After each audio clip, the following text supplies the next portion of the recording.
शांतिपूर्वक बैठे हैं और हम जैसे युवाओं को या हम जैसे लोगों को सुन रहे हैं, तो सबसे पहले उन लोगों को धन्यवाद। और मंच पे बैठे हुए लोग जो है, मंच पे नीचे बैठे हुए लोगों के लिए ताली बजाइए, आप लोग ताली बजाइए, क्योंकि शांतिपूर्वक वो लोग सुन रहे हैं। उसके बाद से सुरेश शर्मा जी हैं, एक्स मंत्री यहाँ पे मंच पे, महाचंद्र सिंह जी पूर्व मंत्री हैं यहाँ पे, अनु शुक्ला जी हैं पूर्व एमएलए, आशुतोष कुमार जो आए थे अभी चले गए हैं, राजन तिवारी भैया हैं पूर्व एमएलए यहाँ पे, किशलय किशोर जी हैं जिन्होंने जो है फोन करके जो है मुझे यहाँ पे बुलाया है, शशि रंजन जी हैं, श्वेता पंडित जी हैं, अमन जी हैं, हिमांशु जी हैं, नीरज जी हैं और शुभम जी हैं। मुझे इतना ही नाम मिला है, तो इतना नाम मैंने बोल दिया और जिन लोगों का नाम छूट गया होगा उनसे मैं माफी चाहता हूँ। और एक चीज मैं आप लोगों को सिर्फ याद दिलाना चाहता हूँ, मैं जब बिहार आजाद हुआ देश के साथ, देश भी आजाद हुआ था, याद है ना 1947 में 15 अगस्त को रात के 12 बजे, तो उसी दिन बिहार भी आजाद हुआ था। और उस समय एगो मुख्यमंत्री बने थे बिहार के, श्री कृष्ण सिंह, ब्रह्मसी समाज के थे, और उसी समाज के बैठक में मैं मीटिंग में आया हूँ। उन्होंने जो है बिहार को इस देश का नंबर 1 राज्य बनाया था। कौन सा राज्य बनाया था? नंबर 1 राज्य बनाया था जब उनकी शासन थी तो। और पिछले 35 साल से जो है वो पिछड़ा समाज और दलित समाज के नेता जो है मुख्यमंत्री बने हैं, और 35 साल में बिहार बर्बाद हो गया। ये बात सही है, सच्चाई है। तब वो कहता है लोग कि ब्रह्मसी समाज ने बिहार को बर्बाद किया। आप बताइए, मैं आप लोगों से पूछना चाहता हूं कि जब मुख्यमंत्री श्री कृष्ण सिंह जी थे तो उन्होंने बिहार के भूमियारों का जमीन, ब्राह्मणों का जमीन, जो 15,000 जनसंख्या थी जमींदारों की, उनका सारा जमीन जो है दलितों में बांटा कि नहीं बांटा?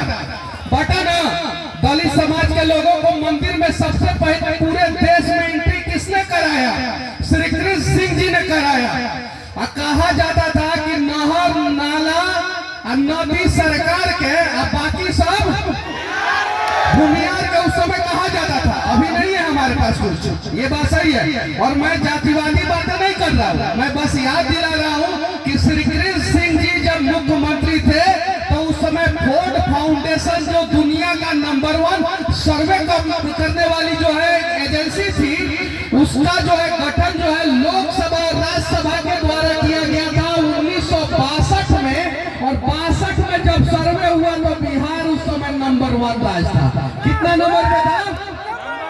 HEC हमारे राज्य में जो है श्री कृष्ण बाबू ने स्थापित किया। रसिया के बोला क्या कि अगर HEC को दे दीजिएगा तो बिहार और झारखंड के लोगों को बैठा के हम अगले 70 साल तक खिलाएंगे। वो श्री कृष्ण सिंह जी थे। बरौनी फर्टिलाइजर हो या सिंदरी फर्टिलाइजर हो या बहुत सारी चीजें जो बिहार में बनी, उनके कार्यकाल में बनी। लेकिन फिर भी उसके बाद ये समाज जो है हाशिए पे चला गया। क्यों चला गया? इस समाज को जो है हर एक राजनीतिक पार्टियों ने जो है अपने हिसाब से, नफा नुकसान के हिसाब से जो है इस्तेमाल किया। और जो समाज जो है बिहार में सबसे ज्यादा जमीन का दान दिया, समाज के बच्चे जो है आज मुंबई में चले जाइए तो सिक्योरिटी गार्ड की नौकरी करते हैं। सच्चाई है कि नहीं है? लेकिन एक और सच्चाई है, इस समाज ने नेता उन्हीं को माना जिनके परिवार के पास 100 बीघा जमीन है। अब हमारा बाप के पास 2 बीघा जमीन है तो कहां से नेता मानेगा? सही है कि नहीं है भैया? सही है कि नहीं है? ये सच्चाई है। इस सच्चाई से वाकिफ होना पड़ेगा। कोई अमीर भूमियार जो है अपनी बेटी का शादी जो है गरीब भूमियार के बच्चे से करता है क्या? कोई अमीर ब्राह्मण जो अपनी बेटी का शादी जो है गरीब ब्राह्मण के बेटे से करता है क्या? करता है क्या? ऐसा होना चाहिए कि नहीं होना चाहिए? आप लोग बताइए।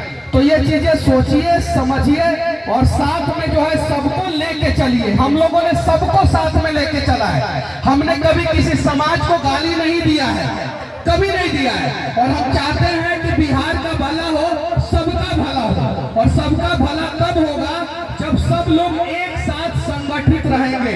और अपने भी लोगों से मैं कहना चाहता हूँ, मंच पे जो लोग हैं उन लोगों से भी, मंच के नीचे जो लोग हैं उन लोगों से भी, कि अगर किसी गरीब बच्ची का, बेटी का शादी हो तो उसमें आप लोग भी मदद कीजिए।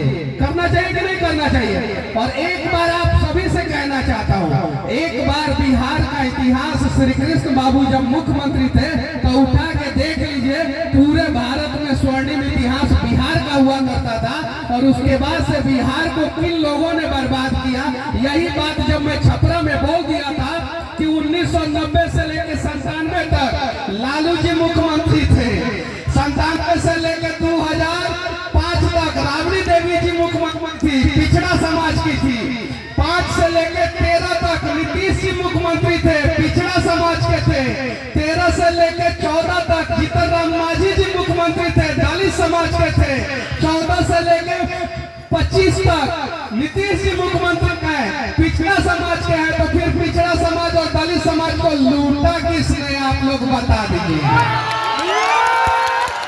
हम तो उसमें नहीं थे, लूटने वाले लोगों में हम नहीं थे भाई, हम नहीं थे। हम जब थे तब हम अपने जमींदारों का सारा जमीन दलित समाज में बांट दिए। अब बांटे तब ना हमारे बाप के पास 2 बीघा जमीन बचा, बांटे तब ना, नहीं तो आज हमारे बाप के पास जो 100 बीघा जमीन होता। 2 भाई हैं तो करण कश्यप के नाम पे 50 बीघा, मनीष कश्यप के नाम पे 50 बीघा, ये चीजें। तो ये सच्चाई है, सच्चाई से वाकिफ होना होगा। और दूसरे समाज के लोग भी यहाँ पे होंगे तो सुन के, बिहार नंबर 1 था जब श्री कृष्ण बाबू जो है वो मुख्यमंत्री थे। और बिहार शिक्षा, स्वास्थ्य, रोजगार में सबसे ज्यादा पीछे है आज के समय में। तो कौन मुख्यमंत्री है आप लोग देख सकते हैं। बाकी हमारा बात, अगर किसी पार्टी के नेता को किसी को बुरा लग जाए तो हमको फर्क नहीं पड़ता, हम टिकट के लिए नहीं लड़ते हैं। हमें जो है हमारा जब हक मिलेगा तो हमको मिल जाएगा, बाकी सही जब मंच मिलेगा तो हम सही बात बोल देंगे। बस जय हिंद।